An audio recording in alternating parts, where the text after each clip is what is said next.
let's say we were doing geoengineering because we wanted to make the weather a little bit better. There will be monsoon failures during that period, there'll be huge hurricanes. The global studies indicate there will be some impact on precipitation patterns. Might involve large-scale regional agricultural disruption lasting a number of years. Potentially 2 billion people could have their food disrupted by such interventions. That the aerosols can, at least in these model simulations or indicated by these simulations, can offset most climate change in most places most of the time for both precipitation and runoff. But it's likely to cause some damage in some places.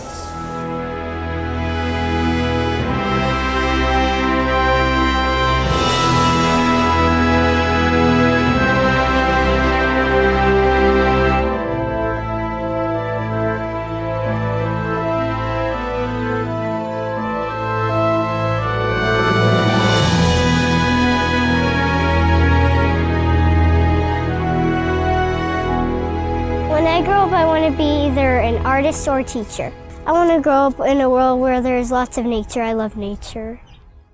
How can I look my children in the eyes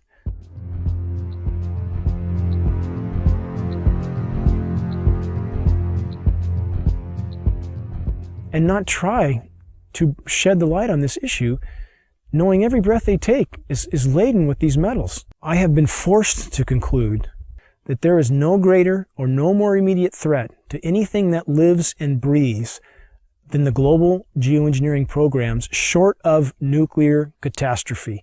Geoengineering is defined as the artificial modification of the Earth's climate.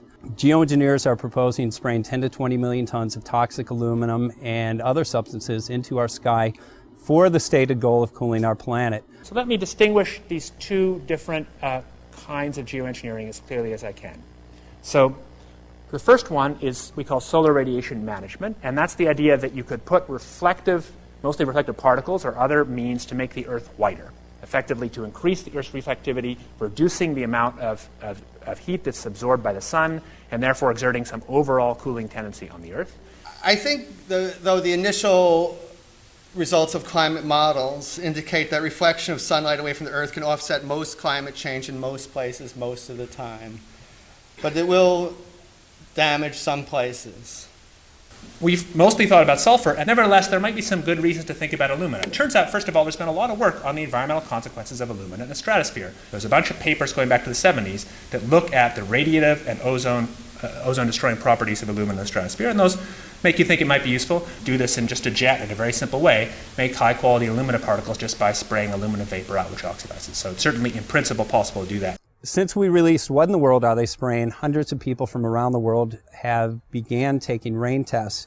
What they're finding is what many are calling the chemtrail geoengineering footprint of aluminum, barium, and strontium. So we're finding this well-sought footprint internationally, all over the world, wherever they take samples and get a chemical analysis of rain and snow water. This is quite common.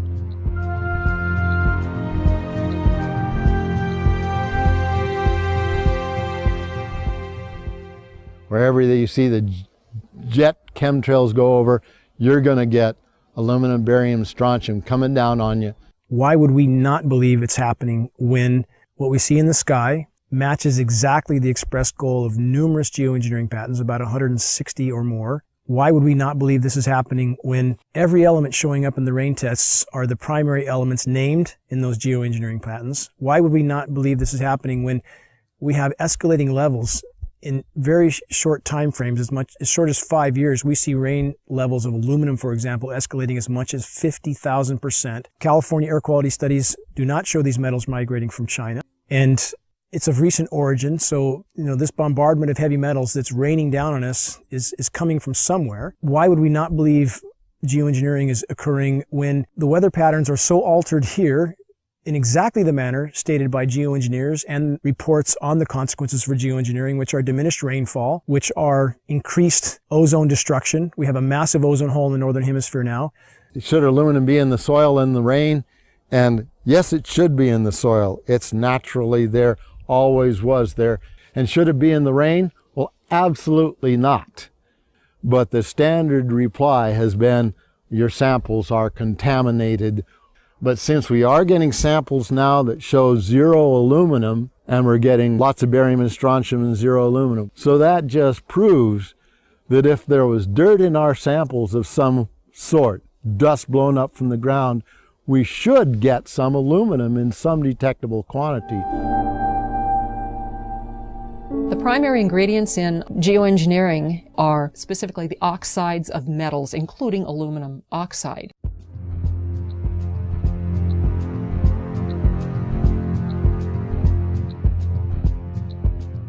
This is devastating to plants, totally devastating. The trees are dying. Why? Approximately 2 years ago, I rode in the back, and you can ride in the back of my place for miles. You can go all the way through the woods, you know, creeks and everything, and it was, I say was, gorgeous. And the day before yesterday, I took a ride, and I rode in the back, and what I found was total devastation. As I pointed out before, Michael, we're seeing, as in this example here, very hardy native plants completely flash out dead. That looks like it's been hit with some kind of a chemical. And we've only seen this in the last couple of years. And there's another one there, back over there. We're seeing mature madrone trees, which are 70, 80 feet high, flash out dead, just like this. USDA refuses to investigate it. The pH typically around here should be about 5.6. Well, since the contrailing got heavy, I watched the pH here in these forests, well, go up, I guess would be the word. From 5.6, it went about 20 times more alkaline. Very big red flag of fallout from these materials are pH changes to the forest floor. We have very extensive studies from the U.S. Department of Agriculture on the soils in our region, and those soils have changed in 5 to 6 years. The pHs have changed in this area as much as 10 to 12 times toward alkaline in 5 to 6 years. I've personally been in the forest testing with USDA soil scientists who just scratched their heads and seem to have no explanation for incredibly profound changes in pH, which is affecting the ecosystem here tremendously. Aluminum buffer action, aluminum hydroxide is what we think it is, plus the barium carbonate, strontium titanate, strontium oxides, barium oxides, probably some aluminum oxides in there, that this has apparently driven our acid soils about 20 times more alkaline to about 6.8. There are simply too many dots here that connect. Our skies are almost never blue anymore. That is a named consequence of geoengineering. The amount of lost sunshine hitting the planet right now is beyond belief. If people look up the term global dimming, they will see that fully 20% of the sun's rays that reached the planet several decades ago are no longer reaching the planet. I mean, that's a profound change that few people even know is occurring. And you have very visible occurrences in the sky from the aircraft, a very visible sun-blocking, expanding, dingy trails that are exactly what geoengineering patents describe. Heavy aluminum, I'm talking like in the 40s and 50s up to 3, 4, 5,000. That's still common. Barium, strontium to somewhere 40 or 50 to, again, about 2,000 or 3,000. Same for both barium and strontium. Where is this mountain of metal coming from? Why is asthma, ADD, Alzheimer's, autism, all elements related in many studies to aluminum or particulate inhalation? Why are these ailments going off the charts with no apparent explanation? Why has respiratory mortality in the continental United States gone from 8th on the list to 3rd in 6 years? And no one seems to ask any questions. Why every other person has asthma now? Why every other commercial on TV is an allergy medication?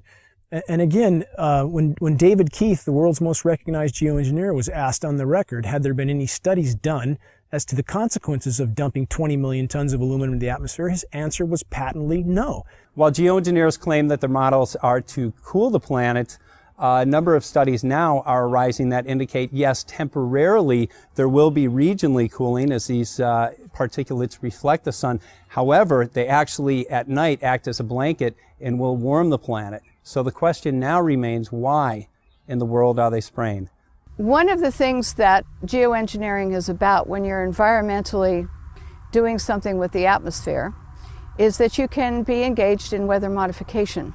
Historically, weather modification in the United States began to be looked upon in the 1940s as something that people would want to do.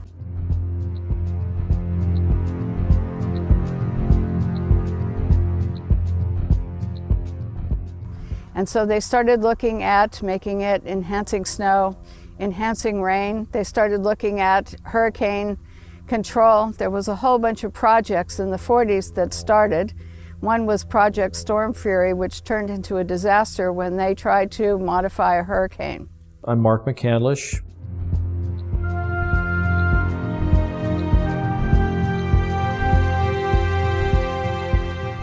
And for the better part of 30 years, I worked in the aerospace and defense industry. I had a secret clearance twice during my career.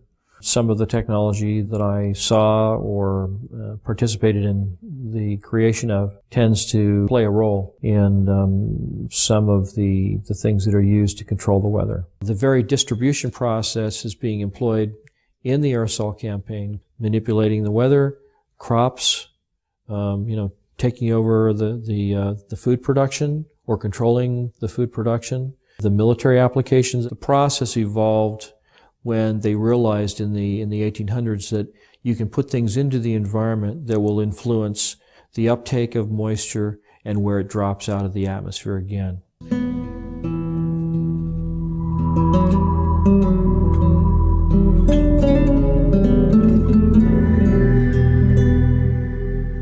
name is Scott Stevens.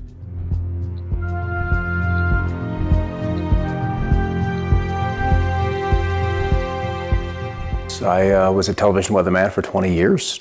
These chemtrails are absolutely required to impact whatever weather event they were designing.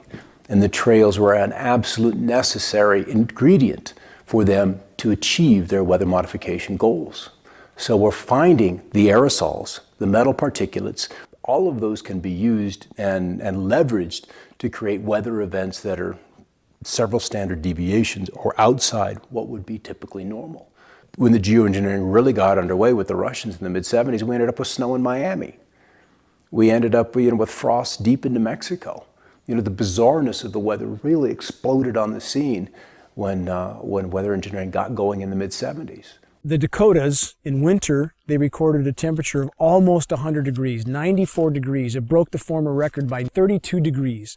There's very profound things that people don't notice. Blue skies almost never. We almost never have dew on the ground. That's a known consequence of geoengineering if they did it, which they appear to be. It sucks the moisture out of the atmosphere. It doesn't descend, doesn't form dew. We have massive temperature disruptions. People are starting to wonder, why is it 80 degrees one day and then snowing the next day at 50 degrees or 45 degrees and then back up to 80 the day after that? When you push and pull the climate with these manipulation programs, of which there's a mountain of data to corroborate their existence, then you start to have massive fluctuations in the system. And we saw in March in the continental U.S., there were 15,232 temperature records broken. That's profound. Some of the daytime highs, the former records were broken by as much as 32 degrees.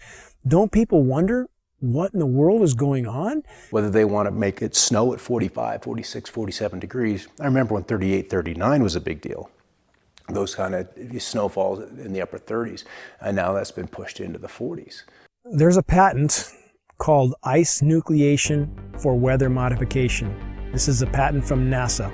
It can be found online in its full form. This patent is for the creation of artificial snowstorms from what would have been rainstorms. However preposterous this sounds to people, if they look up Chinese create snowstorms, they will find a long list of articles where the Chinese Bureau of Weather Modification openly admitted that they were creating snowstorms until they did $1 billion worth of damage in Beijing. So my question would be, if the Chinese can do this, and NASA has a patent for the same purpose, why would we believe snow events here are natural when it's snowing now regularly at 45 degrees, sometimes 50 degrees, heavy, wet, concrete snow that's full of aluminum, full of barium, full of strontium? Consider the ice pack in their first aid kit that can sit dormant at room temperature for decades until the chemicals are mixed together, at which time it creates ice. As an on-air meteorologist, I had a responsibility to my audience. There were storms that were not behaving as they were modeled or they historically would have responded. If you can control where moisture is collected and where it's dropped, so to speak, in the form of rain or any other kind of precipitation, then you can really, you can do everything. You can steer the weather system. If you want to be able to manipulate the weather, one of the things we know about the materials that are being used in the aerosols, we've seen everything from aluminum oxide, barium salts, strontium, copper sulfate, potassium iodide, a number of different kinds of things, each of which have different levels of reactivity with the moisture in the air. Some, like aluminum oxide, tends to sequester the moisture. The aluminum oxide nanoparticles, which are microscopically fine and uniform in size, attract the humidity, the moisture in the air, and it basically forms like a nucleation process where the moisture condenses on these particles. With cloud seeding, the cooling will be achieved by making clouds reflect a bit more sunlight back to space than they would otherwise, and less sunlight reaching the surface would tend to cool the planet. These aerosol particles act as something called cloud condensation nuclei, and these are sites where these particles act as sites where cloud drops can form. Well, the one thing that we know has happened is because these are nanoparticles and they float like mad with a little bit of moisture added to them, they go over the Continental Divide and they dump all of California's rain into the Mississippi Valley, which is the reason they're having floods and tornadoes and fierce storms and odd weather back east. The effect here in California is drought. Now then, if you hit that area of the sky with a beam of a particular kind of radiation, and you can heat those particles up, just like heating up, your cup of coffee in the microwave, these particles begin to vibrate and resonate if you use the right frequency of RF energy, that they then heat the surrounding air, and they will take all of that air and the moisture that's in it to a higher altitude where it's much colder, and it'll condense and then become a low pressure system. Well, there's a couple of locations where they tend to be very interested in leaving their trails. The big one and the surprising one for me is under areas of high pressure, where you would expect to see the blue skies, the dry conditions. Those are prime targets for trailing. A couple of reasons. High pressure is stable. It's relatively still. We've got the clockwise flow around it, and if you accentuate the high, and so it's very easy to add those particulates of aluminum, barium, and whatever else they want to put in there, and as you add heat to that, those particulates then radiate the heat into the atmosphere, and it warms. What does a warming atmosphere do? Boom, it expands. And so that's one way. It's a very simple way, but it's very apparent because under the high pressure, it's supposed to be quiet. It's supposed to be still. It's supposed to be blue. And we're not seeing that. Then as the storm approaches, the high begins to recede. And then they're running the flights back and forth, back and forth, back and forth, and literally seeding the leading edges of the cirrus. So the cirrus canopy is accentuated. That cirrus canopy, which would maybe be 200-300 miles out ahead of a cold front, is now 450 miles. Based on geoengineering data, it would appear the Pacific Northwest gets an excessive amount of the fallout from these programs because much of the weather, much of the precipitation and the storm tracks and the jet stream move across us. So as stated by globally recognized geoengineers like David Keith, that's the type of area they would want to seed these particulates as incoming fronts start to cover landfall.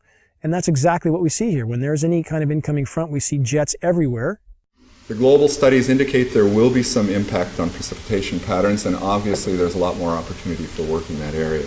After studying my time-lapse surveillance, one of the reasons I discovered for the trails was that the persistent ones would break, they would misshapen or deform, and other planes would come along and precisely mark off those locations of deformation. And you're not going to get that with a regular fleet, so this had to be one of the primary purposes for chemtrails, in my opinion, was to measure off where we have these discontinuities showing up in the atmosphere.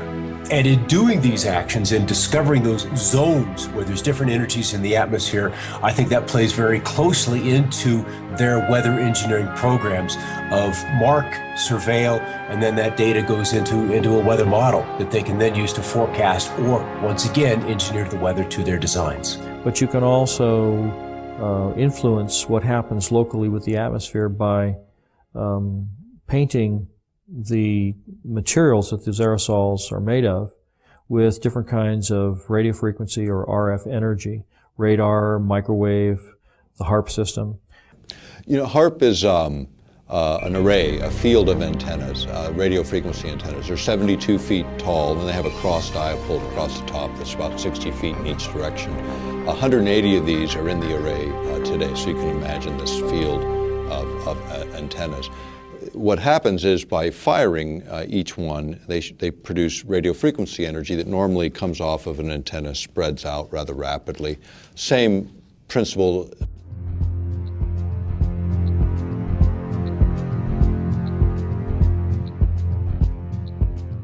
Principles in physics would be like a flashlight shining on a wall. You know, you start with a narrow beam, and by the time you hit the wall, you've got a wide beam. The idea with HARP is to get it to focus or concentrate that radio frequency energy so it doesn't spread out, so you can hold it tighter together and then manipulate it in very specific ways. Weather control is a broad topic, so there's lots of ways to control and manipulate weather. HARP is one of them, because you also have private sector companies getting into this business of weather modification. In the case of HARP, do you need, people always ask me, do you need particulates to burst in the atmosphere to make more effective? You actually don't. Would it make things more possible? Could you enhance certain effects? Probably so. Could you control energy distributions more efficiently? Probably so, because you're putting in conductors or you're putting in reflectors, you're putting in particulate material. If you've ever experienced a hailstorm and you've picked up one of the hailstones and you slice it open with a razor blade, you'll see that it's layer upon layer upon layer of ice. Now, hail is usually formed where you have a low pressure system where there's a tremendous updraft of air. When the air gets warmed up by the sunlight ahead of the storm, the air rises, it takes the moisture that's in the air up to a higher altitude where it's much colder. The moisture begins to condense into water droplets, but the updraft is so powerful that the water is carried to extreme altitudes where it freezes. And it begins to fall, and as it falls, it starts to be caught up in the updraft again, so it's circulated up into the air again, and so each time it's lofted up into the atmosphere, more of the moisture that is condensing on the outside of this nuclei of ice begins to form another layer, and each time it's caught back in the updraft, it goes up again and it gets another layer of ice. And so if you have a system like HARP working in conjunction with aerosols, chemtrails that are spraying in the air, you can actually create updrafts that are so powerful that you can have these hailstone circulation patterns going over and over again, where you get hailstones the size of baseballs or even softballs.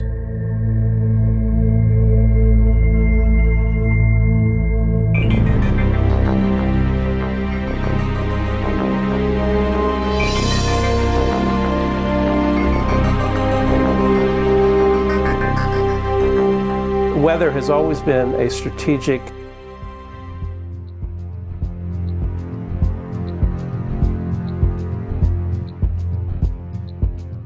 desire to control by the generals, whether it was Napoleon marching towards Moscow, or Hitler in his Russian campaign, or our own Pacific Fleet trying to understand typhoons and use them for our strategic advantage. War and weather are very closely connected.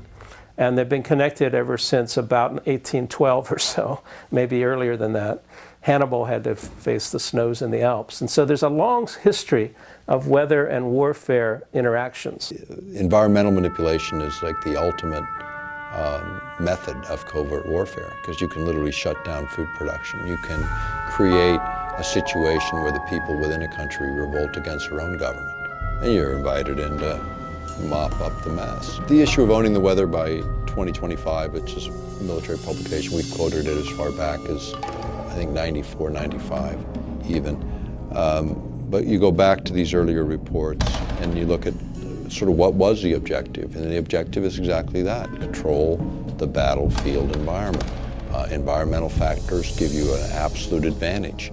If you can weaken your adversary before you have to fire the first bullet, maybe you even win the war.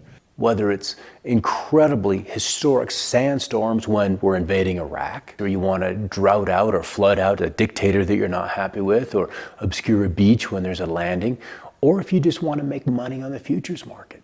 Owning the weather by 2025, using the weather as a force multiplier. And this kind of goes back to what I was saying before about if you can control where a weather system goes and how much or how severe the weather system is, then you can do other things like you may have heard more recently that many of the aircraft that we've been developing are what they call all-weather capable, which means that they can fly in any kind of weather. They can shoot and target the enemy under really nasty weather circumstances. And these are all things that you can use to your advantage if you happen to be controlling the weather also, because you can have a terrible storm front come in and make it difficult, if not impossible, for the enemy to operate on the ground or to fly their aircraft if they don't have aircraft that are as sophisticated as the ones that you have. And so by creating or using the weather as a force multiplier, as the title implies, that you can achieve an advantage over an enemy force that gives you the upper hand. One of the ideals of the Air Force is to have this all-weather Air Force, or to have their pilots coming back safely and using the weather as a salient against the enemy and clearing out their own airports from, say, from ice fogs or from bad weather. And so if the idea here is that if we can fly and they can't, that's a great military advantage. There was also research studies on hurricanes that the scientists were truly curious about the behavior of hurricanes, but their military patrons were very interested in how to steer them or direct them in certain ways, almost as a guided weapon. This jet stream that's moving across, and it shoots 50 miles north and then 75 miles east and then drops back south again and then kind of goes on its way. And they attributed that little dog leg in the jet stream in Alaska to swinging storm systems out of central Texas into central Florida, where they deposit a couple of tornadoes in the middle of Orlando that were like really rare to see in that part of the country. And so people remember that event and they remember that situation. But it'd be a good example of a very small change in Alaska in terms of a jet stream and what kind of a lower 48 effect that would have. And that's again where weather modification, small input in one place can have tremendous change and unexpected outcome in another. You can create weather systems that are so severe they culminate in battlefield denial, where the enemy is not able to use the roads or the bridges or get through the environment because the weather is so severe. And you can use the weather to destroy his crops, deny him a food source, destabilize his population because people get hungry. When they're hungry, they get angry and nasty and they don't like what's happening. So there are lots of different things that you can do with the materials. It's all how you use them in the environment, how you apply it.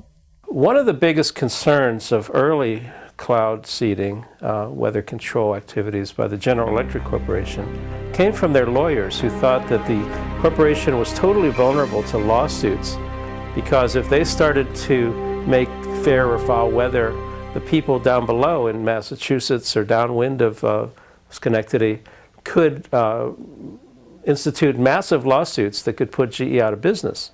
So the first response to weather control from their in-house lawyers was to shut it down, was to give the project to the military and ask them to do it, with the GE lawyers only being the consultants on the project. So they were allowed to suggest and design certain activities, but they weren't allowed to touch anything or throw anything out of the plane.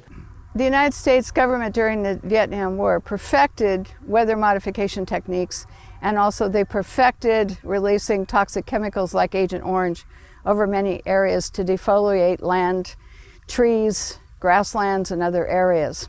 But this is technology that does come up, and it comes up when you see that the technology advanced far enough to where the practicality of utilizing it in the battlefield environment and the temptation by administrations. I mean, the best covert war is using the environment itself against your adversary. It was a military moment, and it was actually from pretty recent history. And this was the U.S. military thinking that they might be able to control the monsoon over Vietnam during that conflict. And so only a handful of top-level military advisors and the president were informed that they were going to try to make it rain over the Ho Chi Minh Trail and try to have some military advantage by doing this kind of intervention. When you start talking about manipulating the environment, we have treaties that go back to the mid-70s that forbid this, number one, as weapons of war. So the perfection of weather modification took place, but it became apparent that using weather modification for wartime purposes was not acceptable to the United States government and other nations of the world. So therefore, the NMOD Treaty came into being and was signed by the United States government after passing Congress. The reason it was signed and implemented was because it would ban warfare, weather modification techniques and use during times of war. Almost all of our treaties that we've signed, including the non-proliferation, counter-proliferation treaties, chemical treaties, the ones that were signed recently, last few years, back maybe a decade now, I guess time goes. But they had domestic exemptions, and so does the environmental treaty, where you can do whatever you want in your own territorial boundaries. I mean, you start manipulating weather in one part of the planet, it doesn't look on the ground and say, oh yeah, wait, this is the boundary of a political boundary.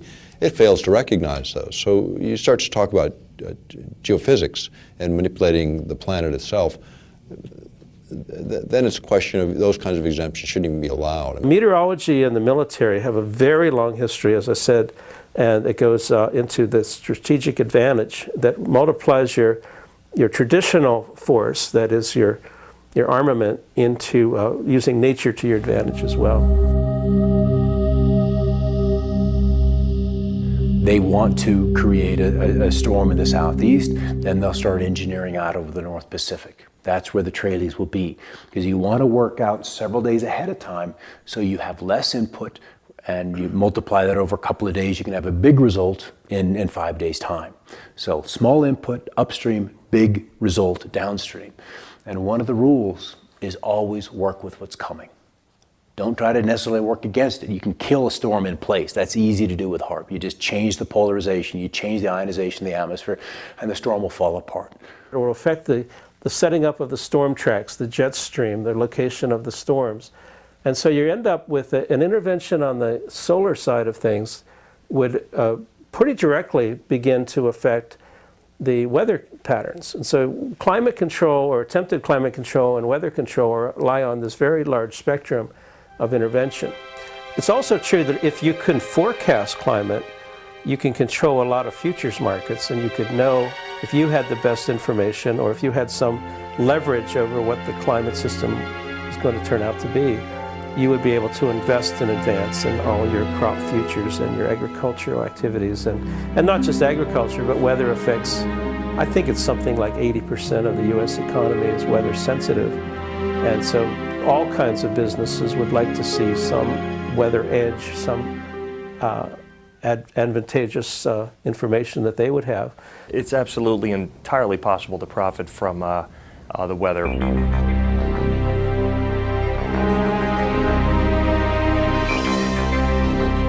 My name is Michael Agney. I'm an independent trader.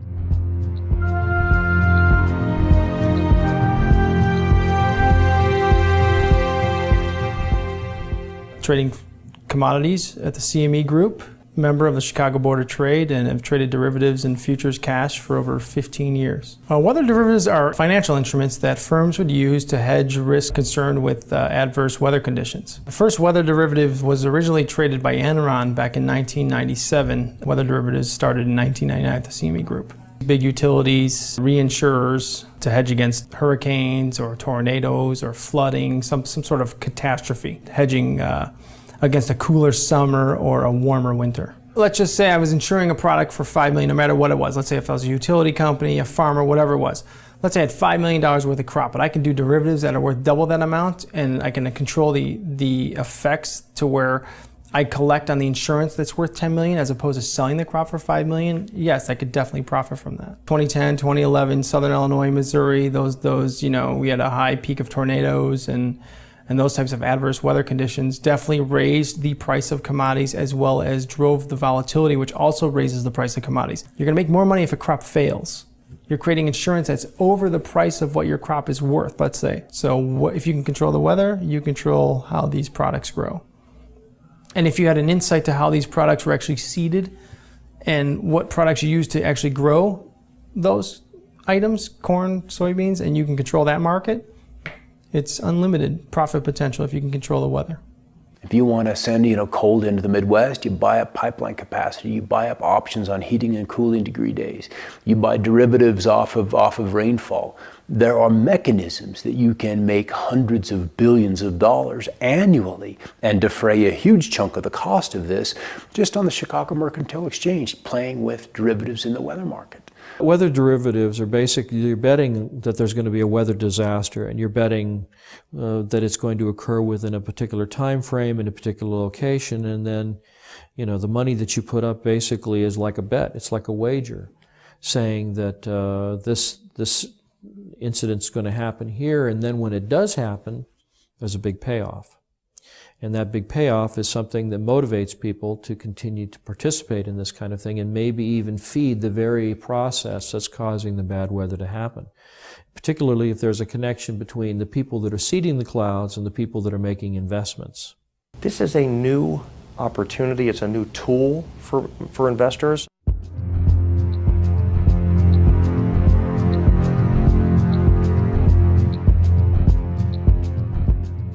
Even if someone has no interest in, going on the offensive side and buying things, it definitely behooves them to be aware of what's going on out there. The extreme weather is here, and it's not going to reverse itself. The weather event has to be severe. Ionospheric heating, in fact, these instruments, when they were first utilized, which is in the former Soviet Union back in the 70s, they started out, and they still call these ionospheric heaters because in one mode of operation, you can literally create above this instrument on the ground, you can heat an area up to 30 miles in diameter in the ionosphere. So you heat it up, and by heating it, it literally raises it. So then imagine this column moving up several hundred kilometers out, and then the lower atmosphere begins to rush in and fill that vacant space, that void. And as a result, you're altering pressure systems for quite a distance, which of course alters the weather. You're also able, if a jet stream is coming in the air, you're able to alter its course. And if you alter a jet stream, even a small amount, then the swing factor on the other end, you can move it. So you're moving storms, say, out of the Midwest onto the East Coast, or this kind of thing, by just swinging it high in terms of its flow and getting it redirected. Okay, so now if we look at precipitation, much has been made of this issue of damage from precipitation. Which the particulates that these trails have introduced into the sky are, let's just say the storms can develop more violently, more quickly, in places that are not necessarily as where you would expect them to be. And so we see more flooding, we see more intense droughts, we see rainfall rates of 1 to 2.25 inches an hour that are just bizarre, and sometimes even rainfall 1.25 inches a minute is just unheard of. And so you have an area that's already been heated by the sun's rays, and then you have the aerosol drift in over that area, and it's reflecting both ways. It's reflecting the heat of the sun back out, but it's also trapping the heat that's already been created there by the sunlight. So it will actually create more heat and trap heat inside and closer to the atmosphere. It can actually exacerbate global warming problems. And if you become more aware of what's happening, where the global commodities are, what extreme weather events, you're one step ahead of them.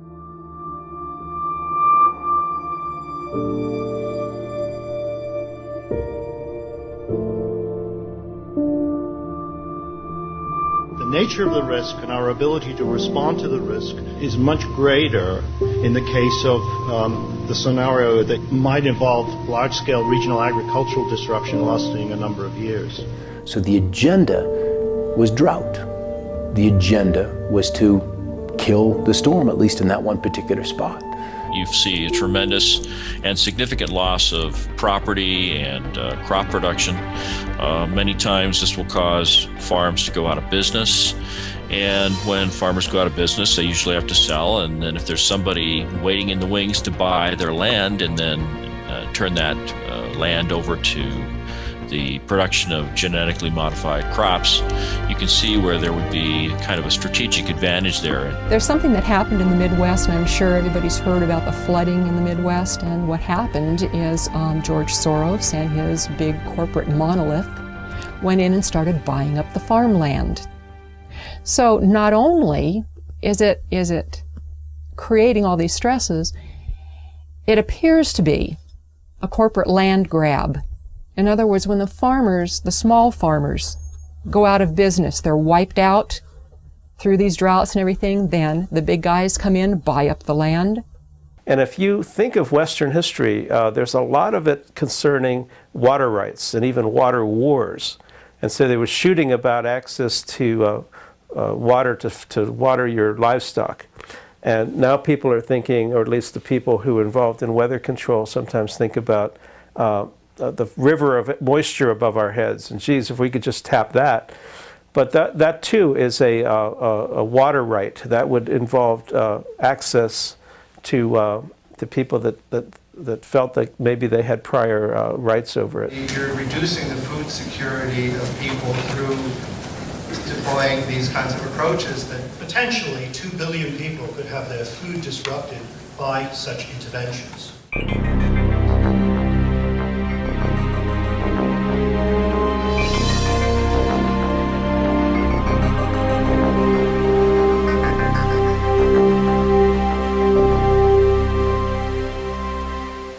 I've been an organic farmer my entire life.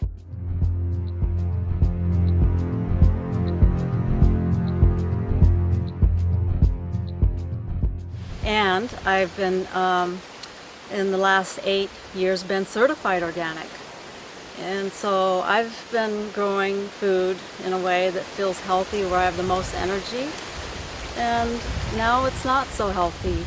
I want to pass a really nice, healthy soil, rich soil, earth onto the children and have it be fertile. My name is Joel Gil Coca. I've been farming in this land for about 5 years.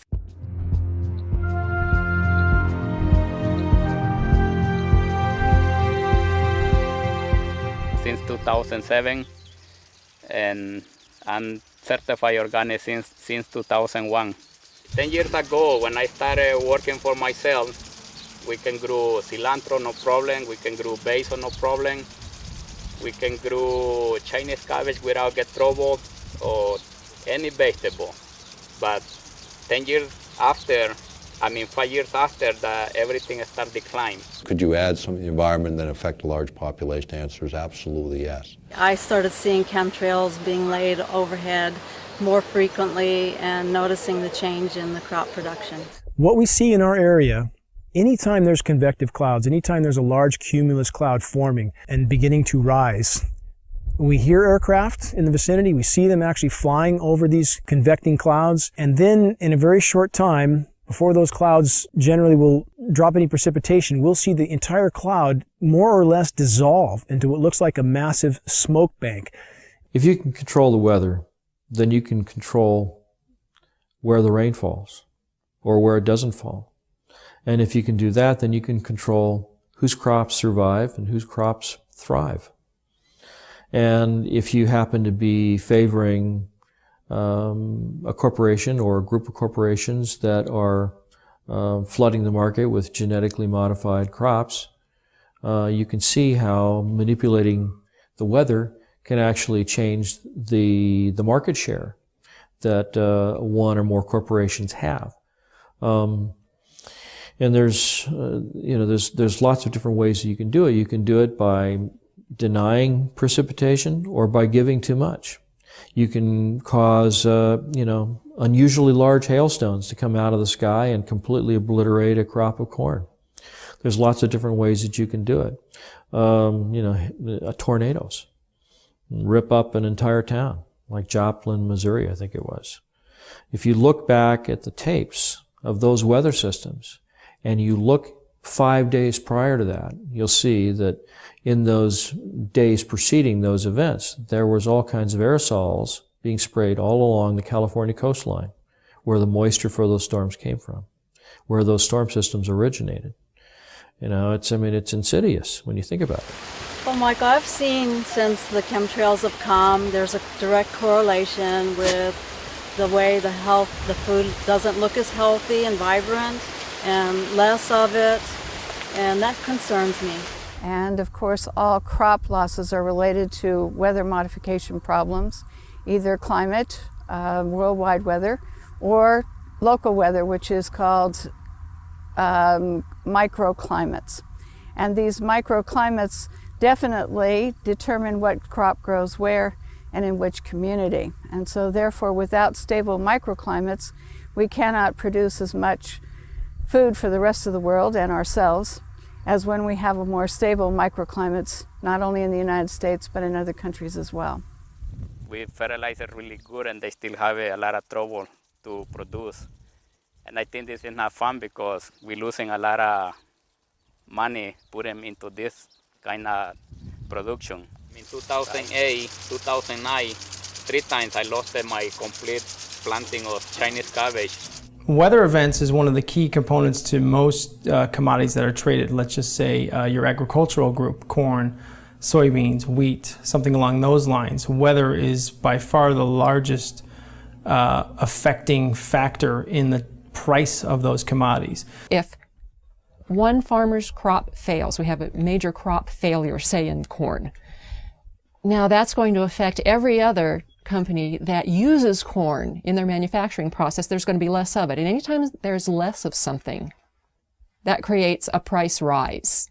Demand rises, okay, because there isn't any of it. There's only one thing. You've got 5 people that want it, so they're going to pay more money for it. The companies know that, so they're going to hike the prices up anyway. The consumer actually sees the big brunt end of the higher costs in the commodity due to the adverse weather condition. Obviously, the consumer will pay that price. I've noticed that the rainfall is less predictable, and then when it does rain, it does rain periods of time that's more like longer periods. So not only do we have the pollution, not only do we have stunted growth, but we also have changes in weather. And it's been severe changes in weather all across the globe. I don't have a clue how bad they are, but I know they are affecting already in certain plants, like basil, cilantro, and sometimes the broccoli get too much fungus. It can be from those things because no matter what we do, it doesn't fit. It's not working right. It appears to be a fungally related ailment, and if one looks at the species extinction rate, which today is estimated to be 1,000 times natural variability, that's 1,000 times normal, a figure you'd think would alarm most reasonable people, which is 100,000% of normal, and 70 to 80% of that extinction, plant and animal, is related to fungal infection. Geoengineering particulates are known to proliferate fungal reproduction. Abiotic stresses are drought, cold, heavy metals, excess moisture in the soil. And Monsanto has a patent that actually addresses all of those abiotic stresses. And the plants that it addresses is everything from apples to zucchini. 2011 was one of the worst years for things that create abiotic stress. They had 12 worldwide severe weather problems. This destroyed a good portion of the food supply. Now I'm having a hard time growing cherry tomatoes outside under these conditions, and I've turned to having to build a greenhouse where I'm now growing large tomatoes, heirlooms, and they are producing really nice big tomatoes. I see that the tomatoes that I planted now are really healthy and the ones outside are dying. The Midwest grows 40% of the world's corn, and it does have a tendency to flood, so we can expect more and more flooding. According to the statistics, the EPA statistics say that there's going to be more and more flooding. Monsanto is one of the world's largest chemical companies.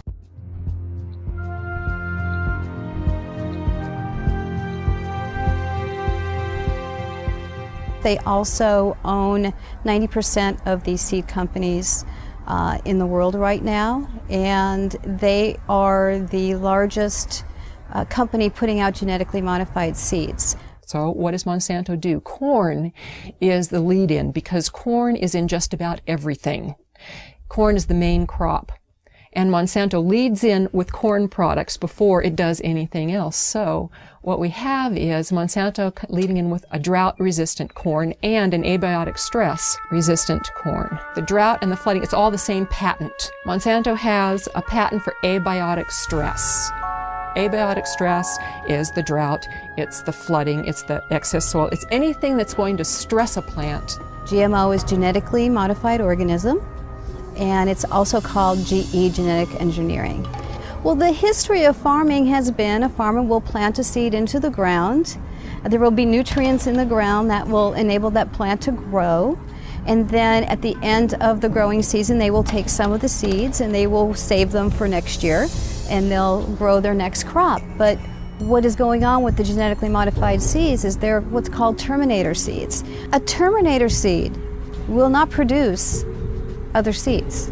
With the terminator seeds, these farmers have to go back to Monsanto every single year and purchase these extremely high-priced seeds. There have been studies outside of the United States showing that genetically modified seeds, the plants that come from them, are extremely harmful to humans and other life on this planet. When I started farming, I produced 100% my crops, but in the last 4 years, I've been declined to 50-75% if I talk into lettuce crop, because I've been lost everything. And that's why I start moving all different crops so I can cover the loss. Well, my food production has declined at least by 60% in the last, 10 years. I've noticed banana stalks are smaller, and certainly the tomatoes, I'm hardly getting any. I used to get bushels of tomatoes, and now I can barely get a bowl. My concern, it can be, it's possible if we're going to run out of business if they continue doing that. They really need to stop it doing. That's all I believe, because we cannot change the system, the mother nature. We have to keep going the way it is. It's not possible. On the other hand, heat stress is going to be one of the things, or thought to be one of the things, that might limit production of crops throughout the tropics. And so there are some questions of trade-offs of, if you think you're going to benefit many people and harm some people, how do you deal with this issue of equity, and what are the options for dealing with that? A really interesting thing that I found is that the EPA has concluded that incidents of heat stress, drought, flooding, cold, any type of abiotic stress is on the increase. And loss due to that is going to double by 2030. Then you put yourself up as the solution. So when all of this weather comes and wipes you out, or you have a drought problem, drought, we've got the seed for you. Here's our drought-tolerant corn just for you, and it'll solve your problems. Oh, by the way, you have to sign this agreement, this 40-page agreement, so that when you go ahead and plant these seeds, you now belong to Monsanto. The weather disasters seem to be directly correlated to an increase in Monsanto sales. So there will be the have and the have-nots. And one of the things that's being discussed under global geoengineering is which countries will be the haves and which countries will be the have-nots when that type of climate remediation is undertaken by many people at a certain level, mostly private corporations funded by the U.S. government, they are hoping. The fact that it's cheap isn't necessarily a good thing at all, as I'll come to in a second. The fact that it's cheap is part of the hard problem of governance. The fact that it's cheap means any small state or even conceivably individuals could do this, and that is a very dangerous thing. There's only probably under $10 million per year, and maybe far less than that, being spent on geoengineering research. It's a mix of a handful of government grants and some private money, including support from Bill Gates. Bill Gates invests in geoengineering. Geoengineering destroys crops. Monsanto supplies the seeds to replace those crops. Bill Gates invests in Monsanto. So Bill Gates makes a ton of money, Monsanto makes a ton of money, and the small farmer gets squashed. Corn prices go higher because of a severe drought in this country. Where 41% of the country or the world's supply of corn comes from. So corn prices are higher, the farmer has more money, so what does he do? He buys fertilizers, which drives up the mosaic stock, or he could purchase genetically modified seeds from Monsanto. You've got severe drought in Africa. In 2011, there was a severe drought. This is causing nothing but death. It's causing starvation, it's causing malnutrition, it's causing a severe water shortage. How do you grow anything without water? You cannot grow anything without water. So what does Monsanto do?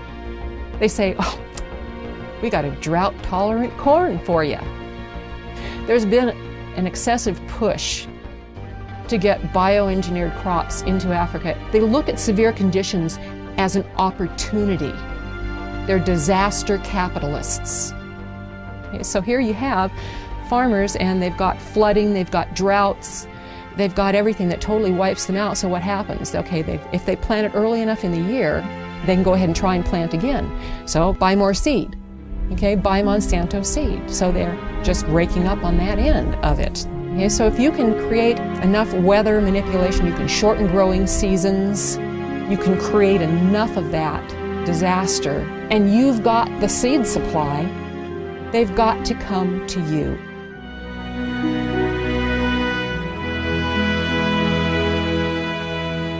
Geoengineers have stated on the record that if global geoengineering was started, it could cause droughts in Asia and Africa. And they state that to the American public for probably obvious reasons. Why would they tell the American public that it could also cause droughts here? Why wouldn't it cause droughts here? There's nothing special about America and the geography here that would not have the same effect as Asia and Africa. If the atmosphere is filled with particulates, those particulates diminish and disperse rainfall. Period. There's too many condensation nuclei, so the water droplets do not combine and fall as rain. They simply adhere to those tiny particles and migrate further, and that's exactly what we see. One of the suggestions about geoengineering has been that we genetically modify trees and plants. We genetically modify crops to be aluminum resistant, and this is ongoing at this time. And part of the geoengineering scheme is to say we're going to put all these chemicals and particles into our atmosphere, which is going to cause air pollution, water pollution, changes in soil pH, and could disrupt agriculture crop production to a great degree. So therefore, instead of saying that maybe this isn't a good idea that we pollute our air, water, and soils with the chemicals we're going to put into the atmosphere, which do come back down, there is a scheme abounding, which is happening right now, to modify some crops so that they are aluminum resistant to the types of chemicals and particles they're going to put into the atmosphere. It's just going to get worse until the point where we're not going to be able to grow anything at all unless it's a Monsanto genetically modified, abiotic stress resistant seed. The chemical companies and the and Monsanto and all of these companies are working together to make us totally dependent on their products for growing corn or growing any kind of agricultural product or trees, whatever. We're going to corporatize not only where the rainfall goes and who gets it through geoengineering and weather modification schemes, but we're also going to say that these are going to be the only crops that are going to grow in areas where we're putting in toxic chemicals that are coming down and altering the soils. One of the most basic things about human society is that we need food and water.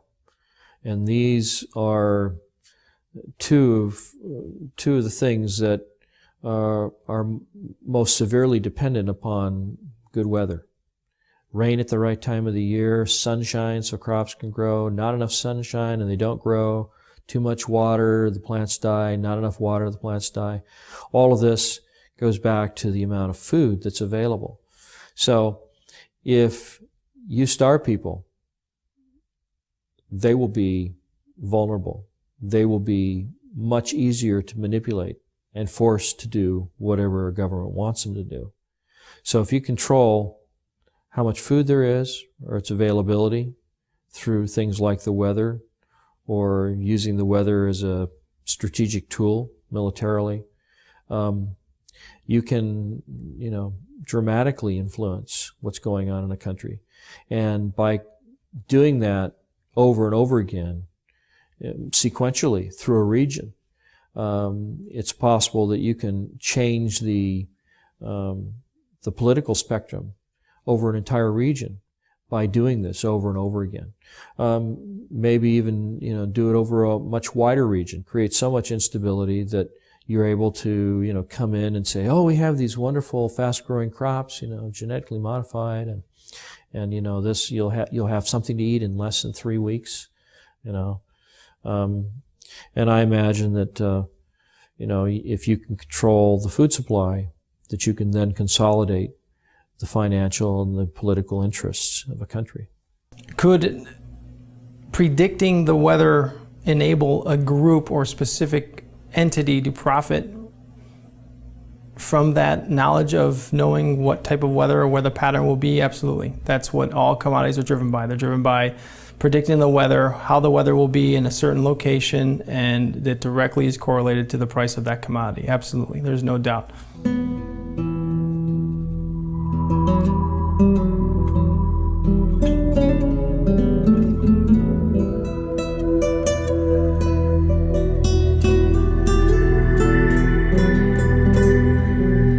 While there are a number of agendas associated with these damaging programs, one thing's for sure, they can be used to control our weather and thus corporatize every natural system on the planet. This enables certain individuals to consolidate an enormous amount of both monetary and political power into the hands of a few at the expense of every living thing on the planet.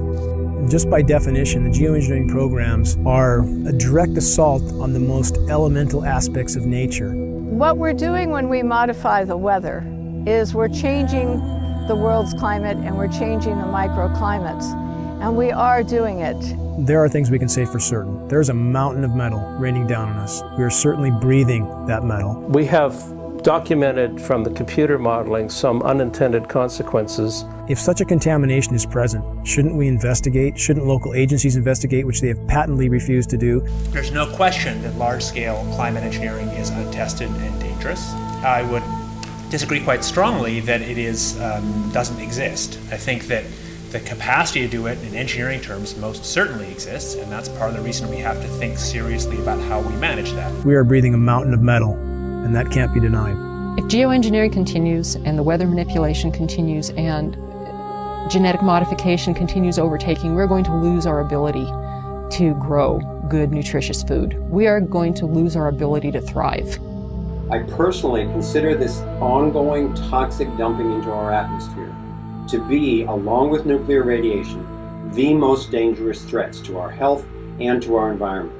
We've seen UV scales go off the charts, which are a known consequence of geoengineering, ozone destruction. We've seen rainfall patterns disrupted in ways that meteorologists don't seem to be able to explain or predict. The challenge that all of these weathermen face, all of them, whether they're aware of it or not, sooner or later they will be aware of it. And I went through a period after the epiphany of, how did I not see this sooner? How? I mean, seriously, I'm supposed to do this for a living. How did I not see this? We seemed to have lost our moral fiber and our ethical compass when we talk about that we all should live within an experiment that somebody else is conducting. If you knew or could predict the weather at any given time, in any given area, then you control the fate of mankind and what they pay for everything. Washington is not responsive to the average person. It's responsive to commercial interests who can spend millions on campaigns now without restriction, who literally drive the policy making in Washington, D.C. I guess I'm under the belief that you can't control the weather. I hope someday we could control the weather. Power becomes an addictive thing. We're taking what the Creator has created, usurping His authority, and bringing it under the authority of corporations. I'm worried that one person or one group would try to have that much leverage over the whole planet. I don't believe that anybody has the right to play God. especially when they're putting particles and chemicals into the atmosphere, which there's unintended and consequences that are known. We don't know it all. We cannot assume the role of creator without dire consequences. This is not a good idea, and this is not a reason to take and do a test. The atmosphere and the earth belong to all of us. It provides the food we eat, the air we breathe, the water we drink, and no one should have the right to own it. The biosphere is at risk from top to bottom. Though you have climate scientists calling for emergency geoengineering due to events like methane mass expulsion, which appears to be occurring in the Arctic. It would have a significant impact on the way that we operate. Notice it also has enormous political, social, and economic implications. And so we don't want to have some giant planetary oops, I mean capital oops, in which you have a loss of life. It's much, much harder to actually figure out the environmental risks and effectiveness of these new methods than it is to cook them up. They're creating an artificial environment to replace the natural environment.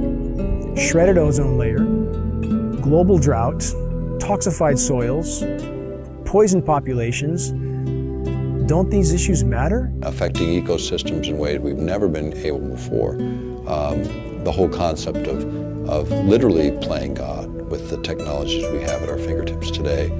And however the climate changes, wouldn't we be better to let the planet react on its own instead of trying to play God? It doesn't have any benefits to society at all. It doesn't benefit the plant, it doesn't benefit the farmer, it doesn't benefit the environment. It's all about money, and weather is another form of commoditizing, a way the Central Command Group can commoditize another form of our life. The EPA has stated that there is going to be more weather, and they're attesting it to climate change. Well, I agree. It's changing. The weather's changing. Now, the real issue is it natural or is it man-made? And if it's man-made, who's doing it? Is it the geoengineering guys? That's what I believe as geoengineering continues, that whatever changes are happening to the planet, we will exponentially worsen those changes and poison everything in the process. And indeed, with the amount of metal falling on us, that poisoning appears to have been occurring now for quite some time. Why are you spraying that stuff in our sky? It's accumulating massive amounts of wealth in very few hands, and that's what they're trying to do in all aspects of these economies. The money's not worth it. This is my future. I encourage people to get involved in the projects they're interested in, whether it's this one or some other one. To thrive, we need to organize locally, nationally, and globally to expose and stop this practice immediately. Please quit free riding on our future. But do what you can do, and I think that's really the answer for all of this, is recognize that there's a network more powerful than the internet. It's a human race, and we are connected in a way that's quite powerful. The fact is, acting on what we know to be right and true, doing something about what we care about that we can do. Please tell everyone you know about this. Bring this message to community meetings, demonstrations, and other public events. The work we're doing will provide cover for others to come out. And I'm most interested in whistleblowers. Send this film to environmental, farm groups, media groups, ADD, Alzheimer's, asthma groups, and other organizations that would do something if they only knew. Because we deserve a future. And if you control the weather, you're going to control the planet. It's that simple. Some people address this issue in fear. Some people address it in anger. I address this in faith. Faith believing that we collectively, as human beings, as humanity, have the power and the ability to stop these damaging programs.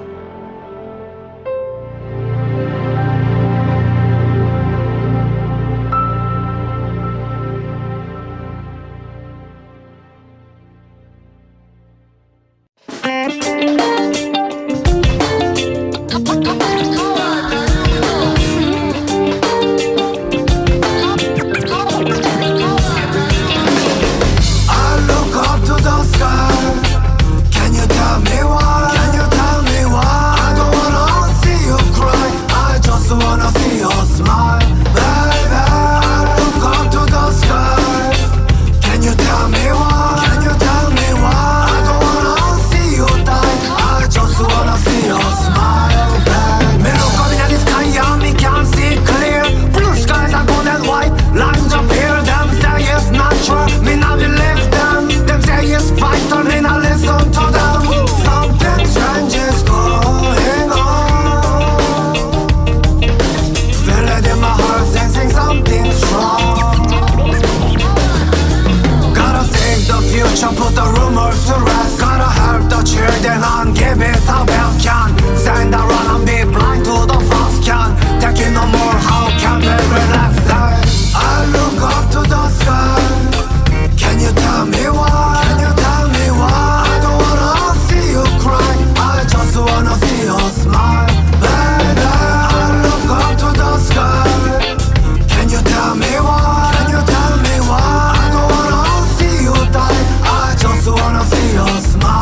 Children of our future, we must remember.